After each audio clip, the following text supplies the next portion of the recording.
राधे राधे दोस्तों आज मैं आपको अहोई अष्टमी की कथा सुनाने जा रही हूँ।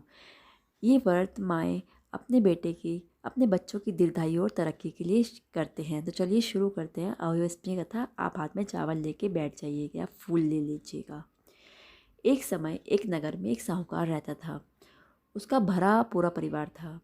उसके 7 बेटे, एक बेटी और 7 बहुएं थी। दीपावली से कुछ दिन पहले उसकी बेटी अपने भाइयों संग घर की लिपाई के लिए जंगल में साफ मिट्टी लेने गई। जंगल में मिट्टी निकालते वक्त खुरपी से एक स्याहू का बच्चा मर गया।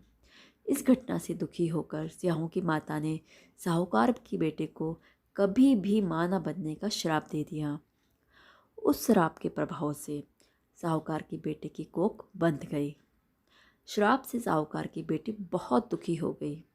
उसने भाभियों से कहा कि उनमें से कोई भी एक भाभी अपनी कोख बंधवा लें। अपनी नंद की बातें सुनकर सबसे छोटी भाभी तैयार हो गई। उस श्राप के दुष्प्रभाव से उसकी छोटी भाभी की जब भी कोई संतान होती तो केवल 7 दिन ही जिंदा रहती थी।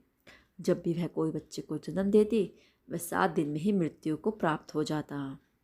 वह परेशान होकर एक पंडित से मिली और उसने इस सब का उपाय पूछा। पंडित जी की सलाह पर उसने सुरही गाय की सेवा करनी शुरू की।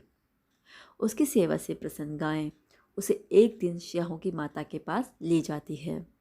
रास्ते में गरुड़ पक्षी के बच्चे को जो सांप होता है वो मारने वाला होता है, लेकिन साहूकार की छोटी बहू सांप को मारकर गरुड़ पक्षी के बच्चे को जीवन दान दे देती है। जब तक उस गरुड़ पक्षी की माँ आ जाती है वह पूरी घटना सुनने के बाद उससे प्रभावित होती है और उसे स्याहों की माता के पास ले जाती है।